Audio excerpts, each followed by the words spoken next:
Assalamualaikum warahmatullahi wabarakatuh. Izin memperkenalkan diri, nama saya Ayu Landari dengan nomor NPM 20213063011145. Baik, di sini kami ingin mempresentasikan hasil diskusi kami tentang pasar persaingan sempurna yang akan dibacakan oleh narasumber pertama saya, Bilkis. Kepada Bilkis, waktu dan tempat dipersilahkan.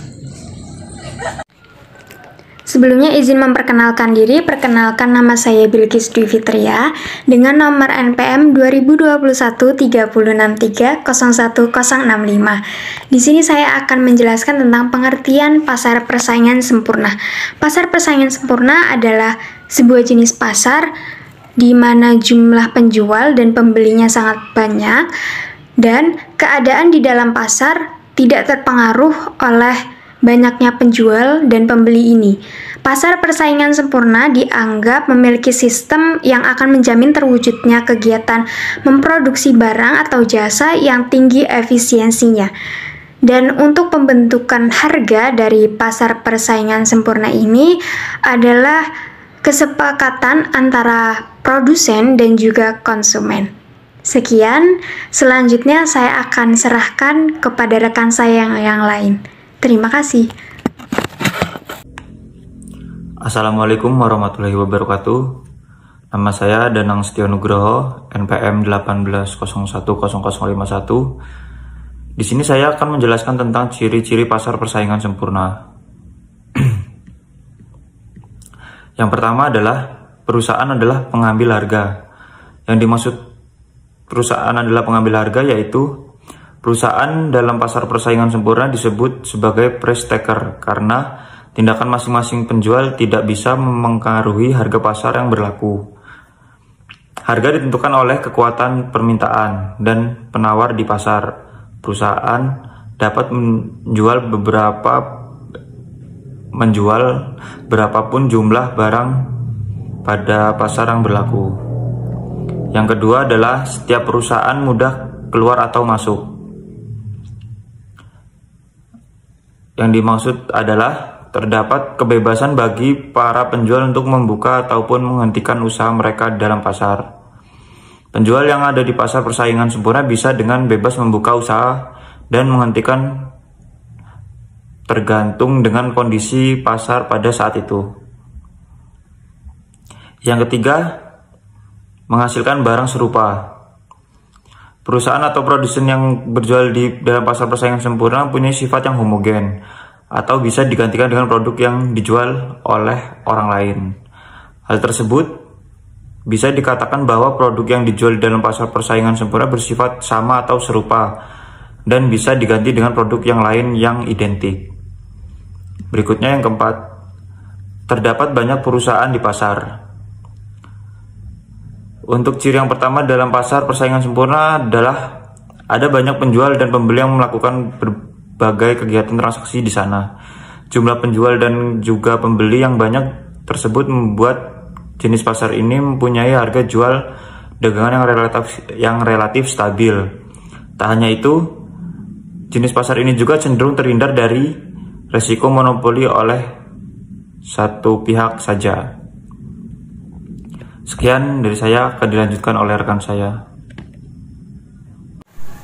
Tanpa salam, izin memperkenalkan diri, nama saya Fatonatul Hairiyah, NPM 20213063011092. Baik, di sini saya akan melanjutkan penjelasan dari rekan saya mengenai ciri-ciri pasar persaingan sempurna. Pembeli mempunyai pengetahuan sempurna mengenai pasar. Artinya, pembeli mengetahui tingkat harga yang berlaku dan perubahan-perubahan ke atas harga tersebut, sehingga produsen tidak dapat menjual barangnya dengan harga yang lain lebih tinggi daripada yang berlaku di pasar. Kemudian, barang atau jasa yang diperjualbelikan bersifat homogen. Artinya, seluruh produk yang dijual pada pasar akan terlihat identik. Contohnya, seorang pembeli tidak bisa membedakan secara umum apakah barang tersebut diproduksi dan dijual oleh perusahaan A, perusahaan B, atau perusahaan C. Oleh sebab itu, promosi harus dilakukan secara ekstra karena tidak terlalu berpengaruh besar. Yang terpenting adalah memperhatikan kualitas produk. Kemudian faktor produksi bebas bergerak. Artinya, faktor produksi seperti bahan baku atau tenaga kerja bebas bergerak. Mereka bebas berpindah-pindah dari satu tempat ke tempat yang lainnya yang lebih menguntungkan. Tidak ada yang bisa menghalangi, baik itu dari peraturan maupun teknis. Selanjutnya akan dijelaskan oleh rekan saya. Oke, di sini saya akan melanjutkan presentasi yang telah disampaikan dari rekan saya. Sebelumnya nama saya Agil Nazila Lutfa, NPM 2021 3063 01 103. Kelebihan daripada pasar persaingan sempurna yaitu di dalam pasar persaingan sempurna setiap pembeli dan penjual memiliki kebebasan bertindak dan memilih. Pembeli diberi kebebasan untuk membeli pada produsen yang manapun dan dalam jumlah berapapun tanpa khawatir akan terjadinya kenaikan harga. Lalu yang kedua, dalam jangka panjang akan terjadi efisiensi produk, yaitu dalam jangka panjang hanya mendapatkan laba normal, di mana laba normal terjadi jika harga sama dengan biaya produksi. Lalu yang terakhir, persaingan sempurna tidak memerlukan adanya iklan. Maksudnya adalah pemasangan iklan sama sekali tidak dibutuhkan pada persaingan sempurna karena jenis barang yang diperjualbelikan sama, pembeli dan penjual bebas bertindak, produsen dan konsumen memiliki kebebasan dalam keluar masuk pasar. Sekian, terima kasih. Baik, terima kasih. Perkenalkan, nama saya Fantia Fitri Novia, NPM 2021 3063 01070. Di sini saya akan menjelaskan tentang kekurangan pasar persaingan sempurna. Kekurangan yang pertama yaitu keuntungan yang diterima dalam skala normal. Pada skala ini, beberapa perusahaan sulit untuk menyediakan dana untuk pengembangan. Kekurangan yang kedua, konsumen dapat merasa jenuh dalam pembelian. Karena produk pada pasar ini adalah produk homogen, yaitu pasar yang menjual satu jenis barang saja, sehingga membatasi pilihan konsumen dalam berbelanja. Kekurangan yang ketiga yaitu persaingan sempurna dapat menimbulkan biaya sosial. Perusahaan yang abai dengan biaya sosial akan menimbulkan kegiatan produksi yang merugikan masyarakat. Misalnya polusi dan penggunaan pengawet yang berlebihan. Selanjutnya akan dijelaskan oleh rekan saya yang lain. Terima kasih. Assalamualaikum warahmatullahi wabarakatuh. Nama saya Lutfiatun Sadia, NPM 2021 3063 01084. Di sini saya melanjutkan dari materi teman saya. Jadi, apa sih karakteristik agar pasar dapat dikatakan pasar persaingan sempurna? Itu yang pertama, semua perusahaan memproduksi barang yang homogen. Produk yang homogen adalah produk yang mampu memberi kepuasan kepada konsumennya tanpa perlu mengetahui siapa produsennya. Yang kedua, produsen dan konsumen memiliki pengetahuan atau informasi sempurna tentang harga produk dan input yang dijual. Yang ketiga, output sebuah perusahaan relatif kecil dibanding output pasar. Yang keempat, perusahaan menjual produknya dengan berpatokan pada harga yang ditentukan pasar. Yang kelima, semua perusahaan bebas masuk dan keluar pasar.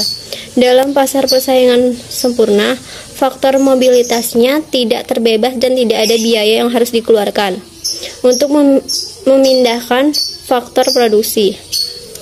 Selanjutnya bisa dijelaskan oleh rekan saya yang lain. Baik, izin memperkenalkan diri, nama saya Lukman Sari, NPM 2021 3063 01157. Di sini saya akan menjelaskan tentang jenis-jenis pasar persaingan sempurna. Yang pertama ada pasar beras. Pasar beras yaitu salah satu contoh dari pasar persaingan sempurna yang mudah kita temui di Indonesia. Dan yang kedua ada pasar buah dan sayur, yaitu pasar di mana barang yang memperjualbelikan bersifat atau spesifik seperti daun-daunan, umbi-umbian, tumbuh-tumbuhan, dan berbagai macam buah-buahan. Yang ketiga ada bursa efek atau pasar modal, yaitu pihak yang menyelenggarakan dan menyediakan sistem sarana untuk mempertemukan penawaran, jual, dan beli efek. Yang selanjutnya akan dibacakan oleh rekan saya. Baik, saya akan meneruskan penjelasan dari rekan saya. Perkenalkan, nama saya Dea Amelia, NP 2021 3063 01098. Pasar daging. Pasar daging ini memiliki transaksi yang banyak dengan jumlah penjualan yang menyediakan berbagai varian dan jenis daging serta pembelian yang juga jumlahnya banyak. Lalu, pasar gandum. Pasar gandum ini juga cukup banyak karena selain beras, gandum juga bahan pokok di masyarakat. Kemudian, pasar kentang. Pasar kentang juga menjadi contoh persaingan pasar sempurna. Jenis pasar kentang ini fokus menyediakan produk dagangan kentang. Pasar kopi biasanya diminati oleh pembeli kelompok atau koperasi dengan kebutuhan besar atau sebagai bahan baku industri selain untuk keperluan minum seperti kafe dan bentuk olahan kopi lainnya. Sekian dari presentasi saya kembalikan ke rekan saya yang lain. Tanpa salam, izin memperkenalkan diri, saya Diarensi Saputri dengan NPM 2021 306301107. Di sini saya akan melanjutkan presentasi dari rekan saya. Salah satu contoh pasar persaingan sempurna yang ada di Indonesia, yaitu salah satunya adalah pasar beras. Pasar beras, seperti yang kita tahu bahwa beras adalah salah satu bahan makanan pokok dalam negeri yang selalu dibutuhkan, sehingga kebutuhan akan beras sangat tinggi dan membuat komoditi yang satu ini sangat cocok dijual di jenis pasar persaingan sempurna. Pasar beras sendiri mempunyai segala ciri yang dimiliki oleh pasar persaingan sempurna. Melalui dari jumlah penjual dan pembelinya, harga pasar yang tidak mudah diubah secara sepihak dan kebebasan dalam berjualan. Selanjutnya akan dilanjutkan oleh rekan saya. Terima kasih. Assalamualaikum warahmatullahi wabarakatuh. Nama saya Ahmad Tuain Nasrullah, nomor NPM 20213063010087. Di sini saya akan menjelaskan tentang kegunaan mempelajari pasar persaingan sempurna.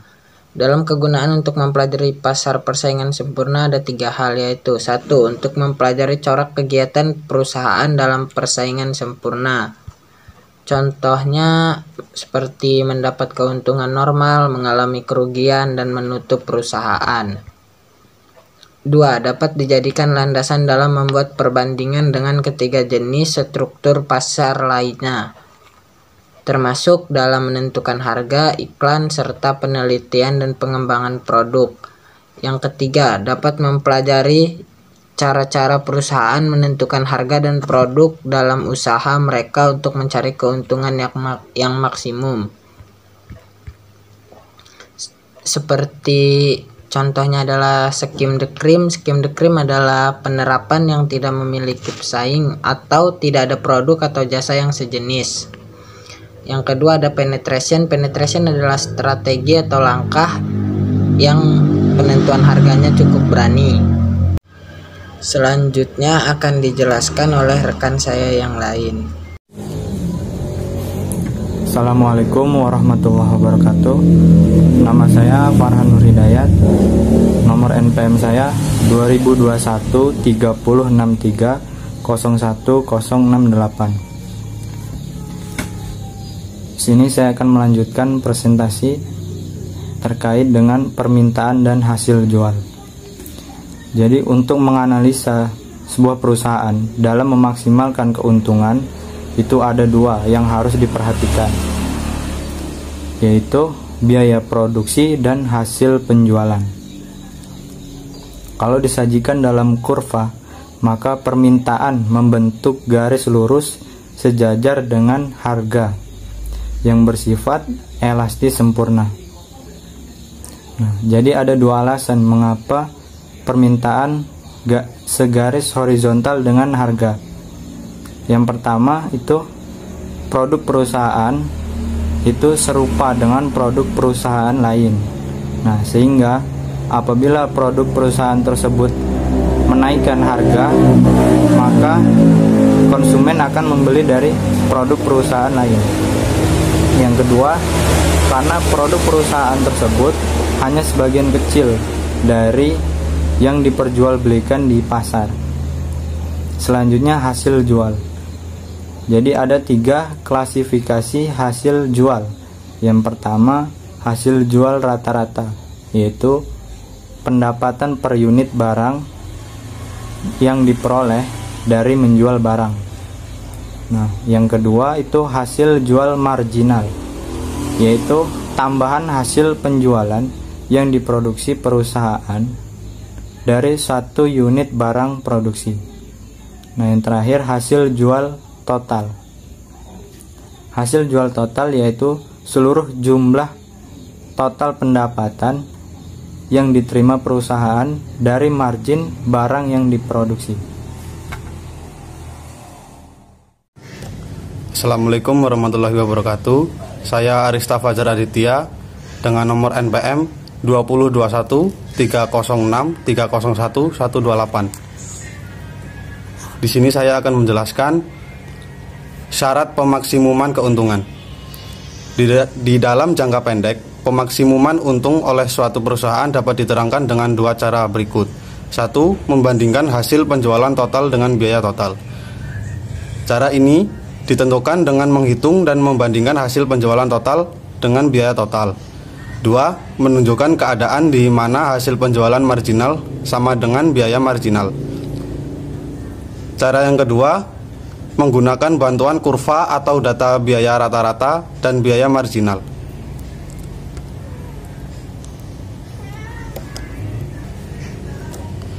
Sekian, terima kasih. Selanjutnya akan dijelaskan oleh rekan saya yang lain. Assalamualaikum warahmatullahi wabarakatuh. Perkenalkan, nama saya Hendra Fadli Saputra dengan nomor NPM 2021 3063 01066. Di sini saya akan menjelaskan arti dari efisiensi dalam analis ekonomi.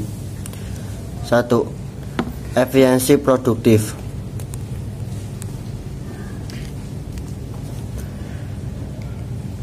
Efisiensi produktif adalah terjadinya ketika sebuah perusahaan atau ekonomi tidak dapat memproduksi satu barang lagi tanpa memproduksi lebih sedikit dari yang lain, mengingat input dan teknologi yang tersedia.